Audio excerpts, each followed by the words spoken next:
Salut les investisseurs malins, j'espère que tu vas bien. Je m'appelle Gabriel Jarosson. Aujourd'hui, je vais analyser le projet Idelio en levée de fonds sur WeSeed. Je vais l'analyser à partir de mes critères d'investissement. On va regarder tout ça ensemble. C'est parti.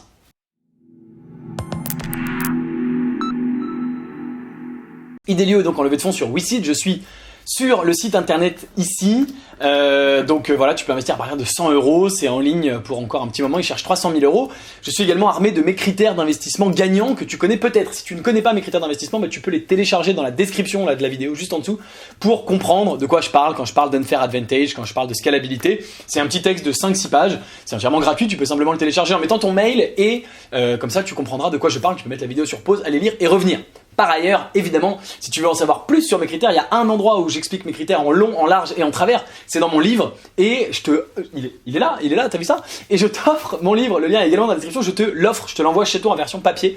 Donc pareil, tu peux regarder ça juste en dessous. C'est parti, on va commencer. Donc Idelio, j'ai pas regardé en détail comme d'habitude, je quasi découvre le projet avec toi, c'est fait exprès et c'est une boîte qui développe un truc qui ressemble à ça à gauche, un concentrateur solaire à miroir de Fresnel. Donc l'idée, le principe, j'ai simplement regardé la vidéo qui m'a expliqué ça et que tu peux regarder.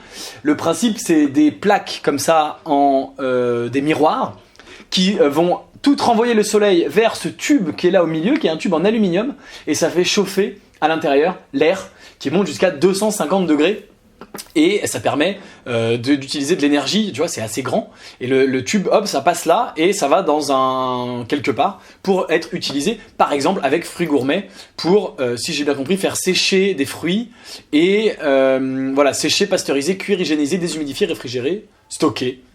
Tout un tas de choses que tu peux faire avec cette technologie. Donc on va regarder ensemble tout ça, le projet avec mes critères d'investissement.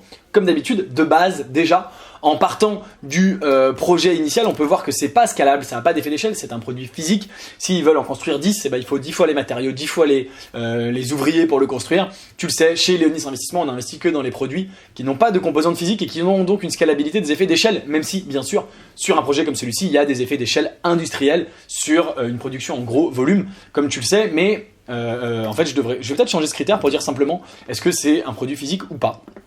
Voilà. Alors la monétisation, on va regarder. J'imagine qu'ils vendent tout simplement leur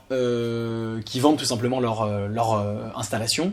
On va voir s'il y a un vrai marché. On va essayer de regarder un petit peu tout ça et de trouver les infos. Donc la chaleur représente 42% de la demande française de la filiale énergie, soit un budget de 26 milliards d'euros. Voilà. Donc la réponse elle est là. Il y a un marché qui est énorme, le marché de la chaleur. Donc ça, ok. Décarbonation de la chaleur dans l'industrie de l'agriculture dans un jeu incontournable de la transition énergétique avec un faible développement par rapport à leur potentiel. D'accord. 2 innovations technologiques. Alors, est-ce que les innovations sont brevetées? Technologies brevetées? Oui, très bien. C'est les innovations technologiques brevetées, ce qui leur donne un unfair advantage. C'est-à-dire que si toi et moi, demain, on veut faire la même chose, on peut pas, c'est beaucoup plus dur pour la simple et bonne raison que on n'a pas la techno que eux ils ont breveté, donc on n'a pas cette techno à notre disposition. Donc bien sûr, ça leur donne un vrai avantage injuste, ils ont ce brevet. Ok, on en était là, donc l'air, un fluide caloporteur propre et sécurisé, apte à la haute température, c'est simple, c'est sécurisé, c'est réglementaire, c'est performant, super. Donc ils ont Heliosmart, la technologie des fours solaires au service de l'industrie, une alimentation continue en air à 250 degrés 24 heures sur 24, jour et nuit. Ah bon? C'est incroyable. Même la nuit quand il n'y a pas de soleil, très bien. Heliostore, un stockage pour valoriser les ressources solaires, donc je pense que c'est ça, en fait ils en stockent une partie de la journée qui vont te délivrer la nuit, c'est très bien. Donc Idelio, c'est une société à forte compétence scientifique, technologique, prête pour son déploiement industriel, commercial. Ça a été créé en 2008. Ils ont le statut jeune entreprise innovante en 2010. Premier démonstrateur, lauréat du programme et mise en service en ombrage sur le site Fruits Gourmet. Donc ils ont aujourd'hui, après 11 ans d'existence, un produit en service qui a été acheté, qui a été vendu, je pense, on va le vérifier. Et donc, bien sûr, je suis obligé de mettre une mauvaise note à l'attraction. Bien sûr, eux, chez Idelio, me répondraient que oui, mais il y a eu beaucoup de temps de recherche et développement. Ce qui est vrai. On va pas dire l'inverse, donc ça fait pas depuis 2008 qu'il est commercialisable.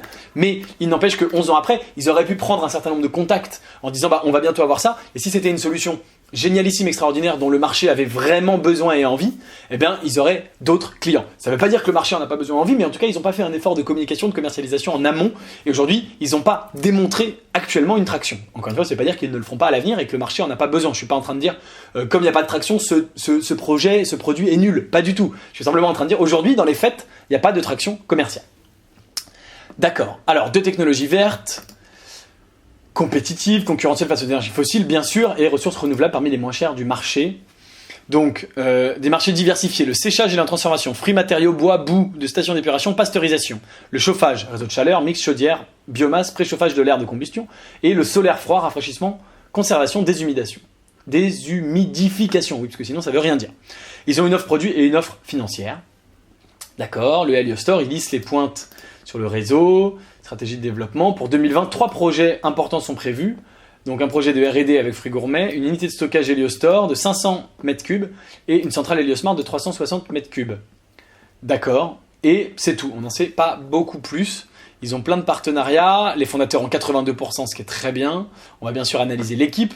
Les données financières, donc cette année ils ont fait 13 000 euros de chiffre d'affaires et ils ont perdu 200 000 euros.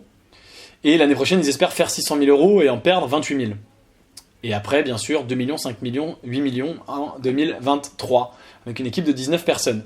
On va, du coup, alors là, tu as l'analyse de WeSeed sur les forces, les faiblesses. Donc, tu vois, clients, moitié, bah dis donc, 15 sur 20 sur les clients, bon. Ok, le marché, très bien noté, évidemment. Cohérence financière, bon, je sais pas ce que ça veut dire. L'équipe, 19 sur 20, on va la regarder. Modèle économique, 15 sur 20, ah bon. Bah ça me paraît bizarre. S'ils vendent le truc, ils devraient avoir 20 sur 20. Bon, action commerciale, 15 sur 20. Là, par contre, non, action commerciale, ils devraient avoir 3 sur 20. Alors, je connais pas le système de notation, mais elle est marrante. Produits et services, 19 sur 20. Propriété intellectuelle, 16 sur 20 seulement, malgré un brevet. D'accord, responsabilité, bien sûr. Réglementation. C'est marrant, ces petites notes, j'aime bien. T'as même un album photo. Bon, très sympa. C'est pas exactement ce que veulent voir les investisseurs, je pense. Les investisseurs malins. Alors, Christophe Levaillant, on a simplement son CV. On va aller sur LinkedIn, si j'arrive à écrire LinkedIn correctement. Et on va aller chercher Christophe Levaillant, son profil, pour voir un petit peu s'il a une expérience entrepreneuriale préalable. Est-ce que ce serait lui ? À quoi ressemble la photo ? Oui, je crois que c'est lui.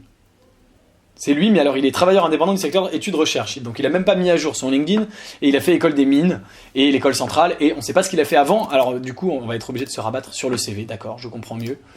C'est pas terrible de pas mettre son LinkedIn à jour, mais bon, c'est pas préjudiciable. 65 ans, marié, 6 enfants, très bien. Alors expérience professionnelle, chef du groupe de recherche, directeur fondateur du centre de recherche sur les matériaux, directeur de la recherche. Donc pas et conseiller pour Idelio. Il est simplement conseiller. Donc lui, pas d'expérience entrepreneuriale préalable, visiblement. Ensuite, Benoît Fiers. Est-ce que lui aurait un LinkedIn ? Non. Décidément. Est-ce qu'il est à jour ? Dubrul SA. Bon, on va donc s'en remettre à son CV. Voici, ingénieur, docteur, génie en procédés chimiques. Ah oui, non, là, il n'y a pas de photo. J'allais dire, est-ce que c'est lui ? Est-ce qu'il est à Lille ? Bon, on ne sait pas. Alors, post-doctorat en chimie, donc ingénieur chez Idelio et finalisation du doctorat. Donc, pas d'expérience entrepreneuriale préalable. Pour l'instant, d'une équipe plutôt de chercheurs.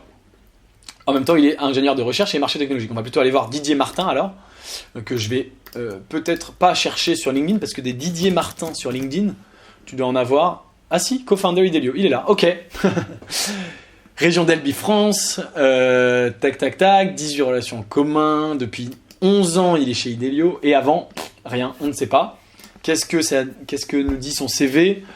Directeur du développement, responsable du département, ingénieur d'affaires, donc c'est sa première boîte, avec un fondateur et avec un CEO, comment ils appellent ça, un dirigeant et un ingénieur de recherche, et un conseiller. Je suis pas hyper convaincu par l'équipe. Donc ils sont 3, ils sont complémentaires si on veut, puisque Didier est le dirigeant et qu'il a des ingénieurs de recherche, ok, en espérant qu'ils soient tous les 3 associés. Lui est conseiller Christophe, donc je sais pas s'il est associé, c'est peut-être que Benoît et Didier. Je vais mettre un non oui, je vais pas mettre que un non ou que un oui. Je suis pas hyper pas hyper emballé parce qu'il n'y a aucune expérience entrepreneuriale préalable, des profils très techniques de chercheurs, et c'est pas en général forcément des entrepreneurs, et c'est pas grave, il y a des gens qui sont faits pour être chercheurs, des gens qui sont faits pour être entrepreneurs, mais le but c'est d'avoir des clients, et d'ailleurs on le voit un petit peu, une boîte qui existe depuis 11 ans et qui a un client, c'est un petit peu peut-être symptomatique d'une boîte dirigée par des chercheurs, dont les fondateurs sont des chercheurs qui veulent surtout faire de la recherche et faire moins de commerce. Il n'y a pas de mal à ça, il n'y a pas de chose supérieure entre la recherche et le commerce. Par contre, nous, en tant qu'investisseurs, bien sûr, on veut chercher le chiffre d'affaires, et le chiffre d'affaires, c'est les clients. Bon. Donc pas hyper convaincu par l'équipe, mais ça va. Alors, monétisation marge valo. Donc bien sûr une valo de 1,6 million qui prend en compte, bon bah le chiffre d'affaires c'est 13 000 euros, donc c'est rien, et qui prend en compte les brevets. Mais bon, comme il y a eu quand même une grosse perte, je vais être obligé de dire que la valo est un peu élevée, même si 1,6 million c'est pas élevé en soi. Mais bon, voilà, mais c'est un projet qui existe depuis 11 ans en même temps, donc oui, il y a 11 ans de R&D derrière qui sont dans ce prix-là. Mais bon, moi ça me paraît quand même trop cher pour une boîte qui perd 200 000 euros avec un seul client, bon. Et que nous reste-t-il? La présentation, le business plan. Alors, qu'est-ce qu'on a? Donc présentation publique, ça c'est un peu un d'accord. Est-ce qu'on a des données un petit peu peut-être financières sur la marge ou pas? On va voir. Équipe expérimentée, d'accord. Ingénieur des mines. Ah oui, donc les deux fondateurs, ce serait Didier et Christophe. Benoît est pas d'accord. Mais il y a écrit qu'il est juste conseiller par ailleurs. Bon, d'accord. Donc bon, pas très bien expliqué sur la page précédente, mais c'est pas grave du tout. Levée de fonds, d'accord. Le chiffre d'affaires, le résultat net. Donc disons qu'il vise à terme. Voilà, on peut viser que à terme sur un chiffre d'affaires il vise 10% de résultat net quand la boîte tourne et quand la boîte gagne plein d'argent. Donc bien sûr, on est sur une marge inférieure à 50%, en tout cas une marge nette. Un résultat net inférieur à 50%. Donc la marge, ça va pas, la monétisation, ça va, ils vendent a priori. Mais ils gagnent de l'argent en vendant leurs produits, mais pas avec suffisamment de marge selon moi. Selon les critères de Léonis, qui sont que mes critères, ça n'engage que moi évidemment. Voilà, Heliosmart, 1K € unité vendue. Voilà, donc ils veulent vendre... Alors, on ne sait pas si c'est K € ou unité vendue, donc du coup, j'arrive pas à comprendre s'ils veulent vendre 325 unités ou s'ils veulent vendre pour 325 000 euros. Ils veulent vendre pour 325 000 euros, puisqu'on a 325 000 plus 276 égale 601, mais du coup, où est le nombre d'unités vendues? On ne sait pas. Bon, ok, tant pis, c'est pas grave, peu importe. Je crois qu'on a fait le tour de mes critères. On a tout. Ouais, on a absolument tout. Alors bien sûr, reste à préciser la nature des brevets. Je sais pas laquelle elle est, mais c'est pas très grave. Ce qui est important, c'est que ça peut être si je voulais investir. Et encore une fois, mes décisions d'investissement sont réservées à mes membres du club privé. Je vais pas le faire ici dans cette vidéo. Si je voulais investir, j'irais creuser sur quels sont les brevets. Est-ce qu'ils protègent vraiment la techno? Est-ce qu'il y a un vrai unfair advantage ou pas? Moi, j'ai dit il y a un unfair advantage parce qu'il y a un brevet point barre. En fait, il y a des brevets qui sont plus ou moins importants, qui sont plus ou moins faciles à contourner pour un concurrent, etc., etc. Évidemment, de toute façon, tu le sais, ceci est une analyse assez légère, parce que je ne veux pas faire des vidéos qui durent 40 minutes. Pour une analyse plus approfondie, je te donne rendez-vous dans mon club privé. Dans ce club privé, deux choses très importantes que je veux te communiquer. Premièrement, tu auras ma décision d'investissement, est-ce que j'investis ou pas dans Idelio, et sur toutes les startups que j'analyse en vidéo, et même celles que j'analyse pas sur les plateformes. Mais surtout, tu auras accès aux meilleurs investissements que je fais à titre perso, qui sont pas sur les plateformes, qui sont nulle part sur Internet, qui sont privés.